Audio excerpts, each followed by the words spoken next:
Hello दोस्तों, मेरे YouTube channel पर आपका स्वागत है। तो चलिए कहानी सुनते हैं। कहानी अच्छी लगे तो प्लीज़ चैनल को लाइक और शेयर। शाहरुख बिल्ला में मृत्युंजय के ये पूछने पर कि प्रेग्नेंट कौन है, सभी लोग अदिति और शोभित को देखने लगे। मृत्युंजय सब लोगों को चुप देखकर फिर से बोला, मैंने कुछ पूछा? महक मृत्युंजय के सवाल पर शोभित और अदिति की तरफ इशारा करते हुए बोले, दोनों की शादी की डेट निकलवाई। महक के बात पर मृत्युंजय कन्फ्यूज हो गया, लेकिन क्यों? अभी वैशाली बाकी है। वैशाली मृत्युंजय की बात सुन हंसते हुए, हाँ हाँ, अब तो अदिति की गोद भराई की तैयारी करनी चाहिए, शादी की बात करते हो। मृत्युंजय वैशाली की बात, तुम कहना क्या चाहती हो वैशाली? हम ये कहना चाहते हैं कि बड़का भैया की अदिति माँ बनने वाली है। वैशाली ने सीधा सजा। वैशाली की बात सुनकर मृत्युंजय शोभित को घूरने लगता है, जिस पर शोभित सोफे पर चुपचाप बैठते हुए कहता, मुझे नहीं पता ये कैसे हो गया। मृत्युंजय शोभित की बात सुन अमृत की तरफ देखते हुए, मैं इस लड़के को जान से मार दूंगा। अमृत मृत्युंजय को शांत करवाते हुए, तुम शांत रहो, पहले उसकी पूरी बात सुनो। मैं उसकी क्या बात सुनूं? पहले जब मैंने कहा कि अदिति से दूर रहना, मेरी बात इग्नोर कर दिया। फिर कहा अदिति के स्टडी के बाद उन दोनों के साथ, फिर भी उसने मेरी बात को इग्नोर कर दिया। और एक आखिरी चीज़ मांगी थी, अदिति के करियर को सिक्योर होने दो, लेकिन फिर भी उसने मेरी बात इग्नोर कर दी और कहते हैं कि मैं शांत रहकर उसकी पूरी बात सुनूं। मृत्युंजय ने अपने दांत पीसते हुए कहा। मृत्युंजय को गुस्से को देखकर शोभित सोफे से खड़ा हो मृत्युंजय की आंखें आगे आकर बोला, मैं हॉस्पिटल में अपॉइंटमेंट ले लेता हूँ। मृत्युंजय आंखें चढ़ाते हुए, किस चीज़ के लिए अपॉइंटमेंट लेना चाहते हो? शोभित अपनी मुट्ठी मजबूती से बंद करते अबॉर्शन का एक झन्नाटेदार थप्पड़ मृत्युंजय शोभित के गाल पर जड़ देता है, जिस पर शोभित सोफे पर चुपचाप बराबर बैठ जाता है। मृत्युंजय अपनी जलती आंखों से शोभित को घूरने के बाद रचना की तरफ देखते हुए बोला, मैं पंडित जी को बुला रहा हूँ इन दोनों की शादी की डेट निकालने की। अदिति अपने दोनों गालों को पकड़े शोभित की तरफ देखने लगती है तो मृत्युंजय अदिति को देखते हुए कहता, और तुम 1 साल के लिए अपनी प्रैक्टिस से बात करो और पढ़ाई पर ध्यान दो। मृत्युंजय की बात सुनकर अदिति जल्दी से अपना सिर हिला देती है। मृत्युंजय शोभित को घूरते अपने कमरे की तरफ चला जाता। उसके जाने के बाद महक शोभित की तरफ देखते हुए कहती, आपको ज़्यादा सीरियस लेने की ज़रूरत नहीं है, मैं ले भी नहीं रहा हूँ। शोभित ने सीधा सा जवाब दिया, जिसे सुनकर महक अदिति की तरफ देखते हुए बोली, अदिति, मैं तुम्हारे लिए अस्पताल कॉल करके अपॉइंटमेंट ले लेती हूँ, चेकअप के लिए तो जाना होगा ना। शोभित महक की बात सुनकर बोला, मैं उसे ले जाऊँगा, लेकिन पहले कन्फर्म तो होने दीजिए। जिसे सुनकर वैशाली शोभित से, सुख मनाओ, दादाजी और दादी जी वापस चले गए हैं, वरना हो गया था तुम्हारा सारा तमाशा खत्म। शोभित वैशाली की बात को इग्नोर करते हुए अदिति के हाथ को पकड़कर उसके कमरे की तरफ ले जाता है। महक उन दोनों को जाता हुआ देखने लगती है, जिस पर रचना कहते, महक, तुम पर कई नई जिम्मेदारी आ गई। जिससे महक अपना सिर हिलाता, हाँ चाची, मैं जरूर अदिति की हेल्प करूँगा, बहुत इनोसेंट है। रचना महक की बात सुन अपना सिर हिलाते हुए, मैं तुम्हें ज़्यादा फिक्र करने की ज़रूरत नहीं है, बस बीच बीच में से खाने पीने को लेकर तुम्हें ध्यान देना होगा। महक अपना सिर हिला देती है तो रचना किचन की तरफ चली जाती है। रचना के जाने के बाद वैशाली महक की तरफ देखते हुए, कहीं हमने कुछ गलती तो नहीं कर दी? महक वैशाली की बात सुन उसे देखते, अब किस गलती की बात कर रही हो? वैशाली अपने दांत दिखाते हुए, डॉक्टर को तो बुलाया ही नहीं, चेकअप तो किया ही नहीं, और बिना मतलब के शोभित को मार पड़ गया। पता है अदिति प्रेग्नेंट ही ना हो तो? अमृत वैशाली की बात पर, लेकिन उसकी बातों को सुनकर तो इतना तो पता चल गया ना कभी ये गुडनेस मिल सकती है, या फिर कह सकते हैं कि मिल चुकी है। वैशाली अमृत की बात को इग्नोर कर महक की तरफ देखते हुए, हम कमरे में जा रहे हैं। अमृत एप्रन निकाल कर कॉफी टेबल पर रख वैशाली की तरफ देखते हुए, वैशाली, मुझे एक काम से बाहर जाना है, तुम अपना ख्याल रखना, कुछ भी होता है तो मुझे कॉल करना।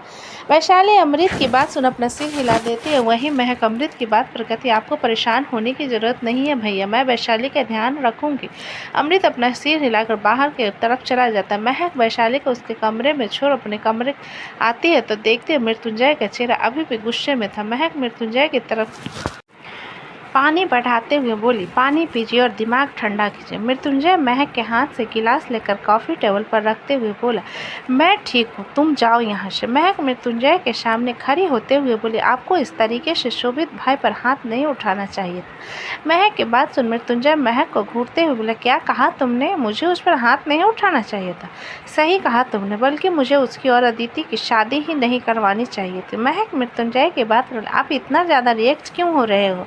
शोभित भाई समझदार है, वो अदिति को संभाल लेंगे। महक, तुमने अदिति को देखा है, अपने खुद के फैसले को ठीक से नहीं ले पाती, बच्चा क्या संभालेगी? वैशाली को देखो, वो भले ही बड़ों की तरह रहती है, लेकिन उससे भी बच्चा संभालना नहीं होगा, सब तुम्हारी तरह नहीं होते। मृत्युंजय ने सीधा सा जवाब दिया, जिसे सुनकर महक गहरी सांस लेकर, शोभित भाई समझदार है, अमृत भाई समझदार है, वो अपने बच्चे और बीवी दोनों को संभाल लेंगे। मृत्युंजय अपने दांत पीसते हुए बोला, अगर वो दोनों संभाल सकते हैं तो मैं तुमसे नहीं कहता। महक मृत्युंजय के हाथ को पकड़ते बोला, आप शांत रहो, गुस्से होने की ज़रूरत नहीं है। मैं तो कहती हूँ आपको शोभित भाई से बात करनी चाहिए। मृत्युंजय अपनी आंखें चढ़ाते हुए बोला, क्या बात करनी चाहिए मुझे उस बेवकूफ़ से? मृत्युंजय, शोभित भाई ने हमेशा आपको सपोर्ट किया, आपके हर एक फैसले में साथ दिया। आप इस तरीके से उन्हें बेवकूफ़ नहीं कर सकते। महक ने थोड़ी नाराज़गी से कहा, जिसे सुनकर मृत्युंजय ने चिढ़ाते हुए बोले, इस घर में सब तुम्हारे लिए अपने हैं, इकलौता मैं हूँ जो पराया हूँ और बेवजह मैं रिएक्ट करता हूँ। महक फ्रस्ट्रेशन में मृत्युंजय को देखते, आपकी दिक्कत क्या है, आप बता सकते हो क्या? मुझे तुमसे झगड़ा नहीं करना, मैं जा रहा हूँ। मृत्युंजय ने बैग उठा जाते हुए कहा। महक जाते हुए मृत्युंजय को देखे गहरी सांस ले उसके पीछे चली आती। वही शोभित अदिति को लेकर अपने साथ अस्पताल के लिए निकल चुका था।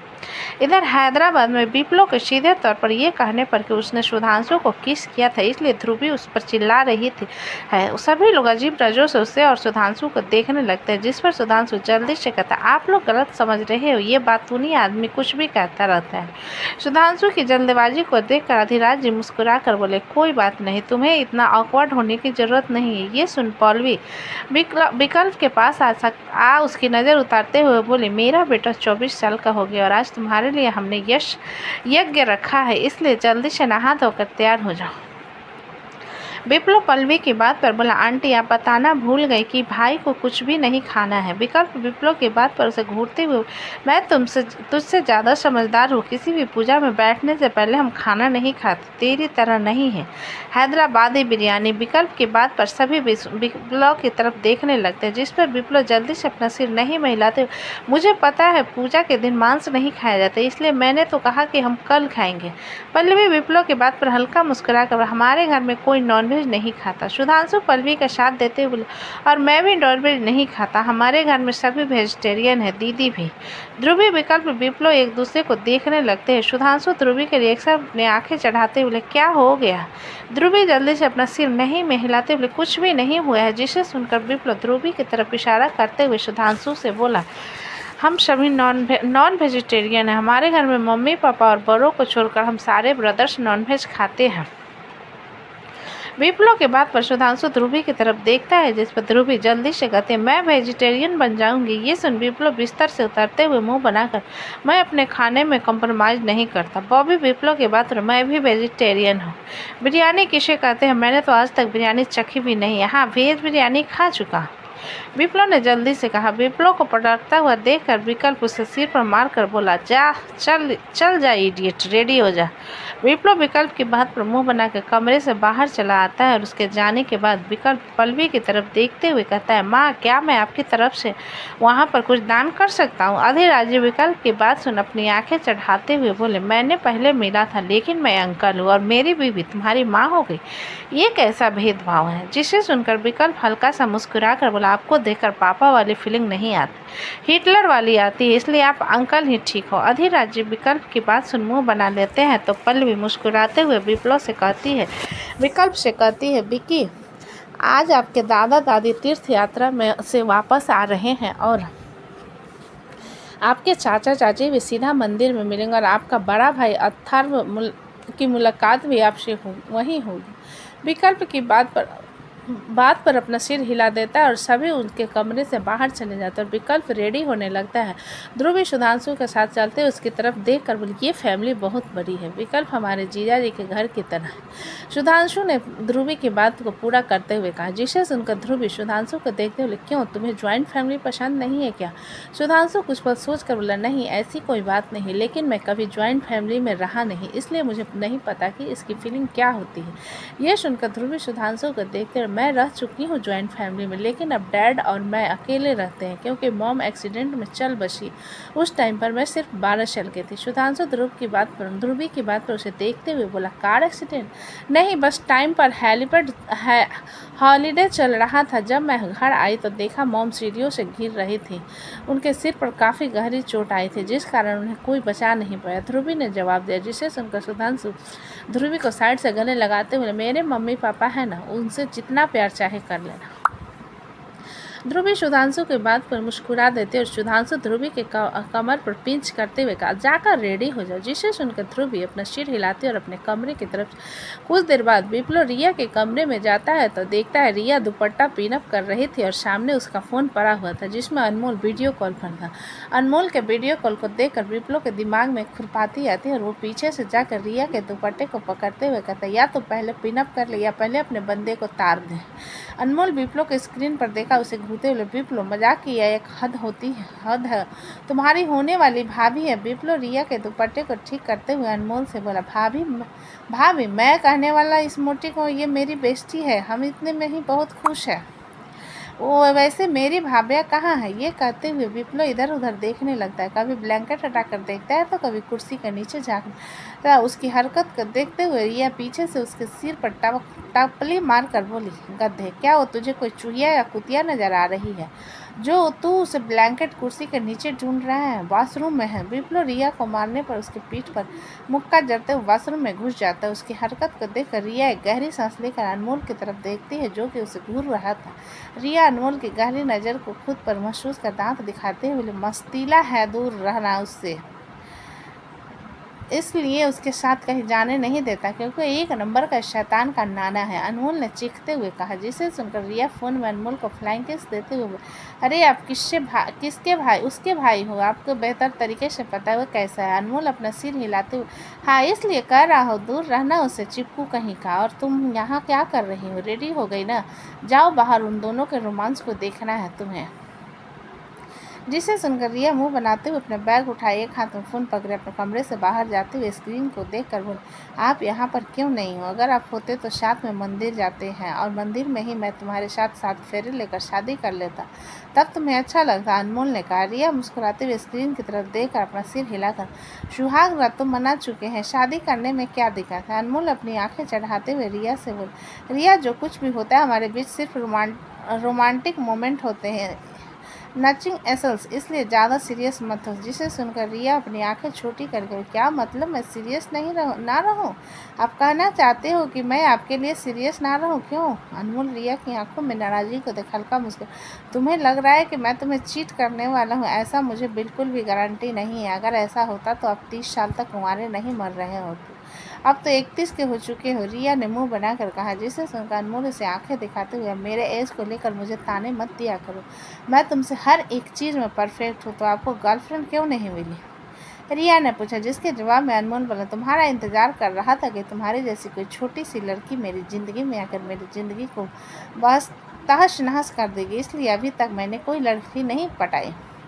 ये सुनकर रिया आंखें बड़ी कर अनमोल को घूरते हुए बोली, मेरी एज को लेकर मुझे छोटी बच्ची कह रहे हो? अनमोल एक गहरी सांस भरते हुए रिया से बोले, 5 दिन की बात है, आराम से एंजॉय करो। अगर हम इसी तरह झगड़ा होते रहे तो हमारा ब्रेकअप हो जाएगा। मैं ब्रेकअप होने नहीं दूंगी और मुझे छोड़कर जिसे पटाओगे उस रोशन को, रिया ने दांत दिखाते हुए कहा। जिसे सुनकर अनमोल अपनी आंखें छोटी कर, रिया कुछ भी बकवास सोचना बंद करो, मेरे उस पड़ोसन से कोई लेना देना नहीं, तो वो पड़ोसन हमेशा आपको देखकर फिसल क्यों जाती है? इसी तरह किसी के दिन आपकी ज़िंदगी में फिसल कर आ जाएगी, रिया ने अब झगड़ते हुए कहा। जिसे सुन अनमोल अपने दोनों हाथ जोड़कर बोला, माफ़ कीजिए मोहतरमा, आप मुझे यूनिवर्सिटी निकलना है, मैं आपसे और झगड़ा नहीं कर सकती। रिया थप्पड़ का इशारा करते हुए अनमोल से बोली, ये दिख रहा है ना, पड़ गया गाल में, तुम उठ नहीं पाओगे। अनमोल रिया के थप्पड़ को देख नौटी आवाज़ में बोला, फर्स्ट सेक्स और उसकी सिस्कियाँ याद है? अनमोल की शरारती आवाज़ को सुनकर रिया के गाल शर्म से पूरी तरीके से लाल हो जाती है और वो अपना चेहरा दूसरी तरफ करते हुए कहती है,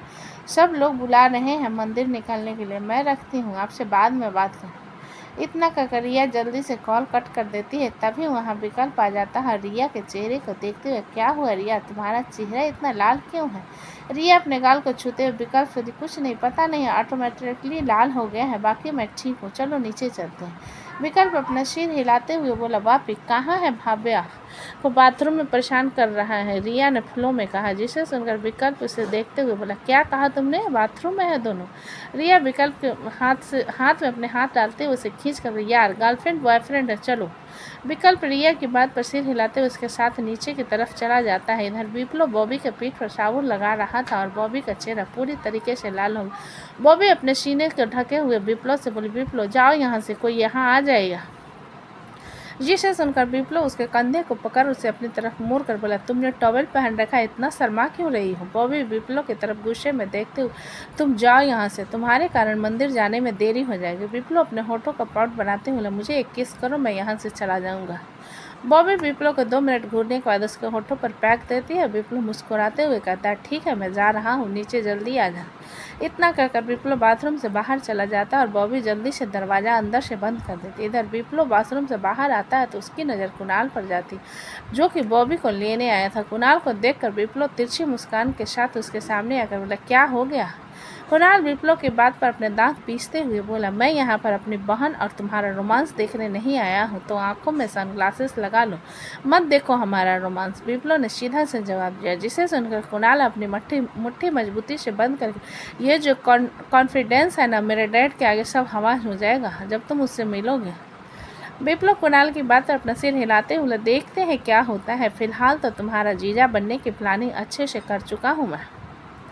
इतना कहकर विप्लव कुणाल के कंधे को थपथपाकर कमरे से बाहर चला जाता है। कुणाल विप्लव को जाता हुआ घूरता है और उसके पीछे चला आता है। इधर गीतांजलि सिल्क का लहंगा पहने रेडी लॉन में खड़ी हुई थी। तभी उसकी नज़र विप्लव पर जाती है, जो कि क्रीम कलर का कुर्ता पहने चला आ रहा था। उसकी नज़र विप्लव पर ठहर जाती है। विप्लव उसकी तरफ देखकर मुस्कुराते हुए अपने कदम बढ़ा देता है तो गीतांजलि थोड़ा सा नर्वस हो जाती है और विप्लव को कुछ कहने के लिए मुँह खोलती है कि विप्लव उसके बगल से होकर पीछे खड़ी रिया को गुदगुदी करते हुए कहता है, मोटी, क्या कह रहा था तेरा हस्बैंड? रिया विप्लव के पीठ पर मुक्का मारते हुए, तू कभी नहीं सुधर सकता, तेरे कारण एक दिन हम दोनों का ब्रेकअप हो जाएगा। विप्लव अपने पीठ को सहलाते हुए मुंह बनाकर रिया से बोली, किसी दिन मैं मार दूंगा ना, बता रहा हूँ, बैठ जाएगी तेरे रोते हुए, हमेशा मारती रहती है, क्या ब्रेकअप हो जाएगा? उसमें इतनी ताकत नहीं है जो तुम्हें डंप कर दे। रिया मुस्कुराते हुए विप्लव की तरफ देखकर बोली, तुझे पता है कि वो कह रहा था कि अगर वह मेरे साथ होता तो मंदिर में हम अभी जा रहे हैं ना, वहीं पर 7 फेरे लेकर मुझसे शादी कर लेता। क्यों, सस्ते में बचाना चाहता है? होगा ही नहीं ऐसा, हम ग्रैंड वेडिंग लेंगे और मैं लड़की वालों की तरफ से ही जूता छुपाने का रस्म पूरा करूँगा। विप्लव ने फुल एटीट्यूड में कहा, जिससे सुनकर विकल्प से घूरते हुए, जूता छुपाने का काम सालियाँ करती और तू साला भी नहीं है बल्कि उसका भाई है। जिस पर विप्लव कुछ देर दिमाग चलाकर, कोई बात नहीं, जहाँ पर प्रॉफिट ज़्यादा होगा हम उसका पक्ष ले लेंगे, चाहे वो लड़का हो या लड़की, जब जेब भरना चाहिए। रिया और विकल्प उसकी बात पर अपना सिर निराशा से हिला देते हैं कि अधिराज जी विप्लव के पास आकर बोले, बापी। अधिराज जी की बात सुन विप्लव उसकी तरफ देखते हुए मुस्कुरा कर बोला, हाँ पापा। अधिराज जी उसके पापा कहने पर मुस्कुराते हुए बोला, तुम बॉडीगार्ड के साथ जाओगे या अपने दोस्तों के साथ बैठोगे? विप्लव अधिराज की बात सुनकर बोला, मैं बॉडीगार्ड के साथ जाऊंगा। जिसे सुन अधिराज के दरवाजे की तरफ इशारा करते हुए बोले, सारे बॉडीगार्ड रेडी हैं। विप्लव अधिराज की बात पर अपना सिर हिला बाहर की तरफ चला जाता है, जिसे देखकर विकल्प अधिराज जी से कहता है, इतने सारे बॉडीगार्ड क्यों जा रहे हैं? अधिराज जी विकल्प के सवाल पर बोले, सेफ्टी का ख्याल रखना पड़ता है विक्की, इसलिए सब जा रहे हैं, अब चलो निकलते हैं, अब हम सब भी। रिया अधिराज जी के बात पर बोली, बॉबी को आने दीजिए अंकल, फिर हम आ रहे हैं, आप लोग मंदिर के लिए निकलिए। अधिराज जी विकल्प की तरफ इशारा करते हुए बोले, इसे पूजा में बैठना है। रिया अपना सिर हिलाते हुए विकल्प से बोली, तुम अंकल आंटी के साथ जाओ, मैं सुधांशु, ध्रुवी दीदी और बॉबी के साथ आ जाऊंगी। गीतांजलि रिया की बात सुनते हुए उसके पास आकर बोले, आप लोगों के साथ निकल जाइए, मैं बॉबी को बुला कर लाती हूँ। रिया गीतांजलि की बात पर अपना सिर नहीं में हिलाते हुए बोली, विप्लव के बाद बॉबी की जिम्मेदारी मुझ पर है, इसलिए मैं उसे छोड़कर नहीं जा सकती, तुम इन लोगों के साथ चले जाओ। ऊपर से सुधांशु रिया से बोला, रिया तुम भी निकलो, मैं बॉबी और ध्रुवी को लेकर आता हूँ। कुणाल और सुप पहले से बाहर जा चुके हैं। सुधांशु की बात पर रिया अपना सिर हिलाते हुए, ठीक है, तुम बॉबी को ले आओ, हम सभी निकल रहे हैं पूजा के लिए। सुधांशु अपना सिर हिला देता और रिया गीतांजलि को अपने साथ चलने का इशारा करते हुए बाहर चली जा। गीतांजलि रिया को जाता हुआ देख अधिराज से बोली, बड़े पापा मैं अपना फ़ोन लेकर आती हूँ। अधिराज जी अपना सिर हिला देते हैं और बाहर की तरफ चले जाते हैं। गीतांजलि उन्हें जाता हुआ देखने के बाद अपने कदम सीधा बॉबी के कमरे की तरफ बढ़ा देती है। तो दोस्तों कहानी कैसी लगी मुझे कमेंट में लिखा, अच्छी लगे तो प्लीज़ चैनल को लाइक करें, सब्सक्राइब करें और ज़्यादा से ज़्यादा शेयर करें। कहानी को पूरा सुनने के लिए धन्यवाद।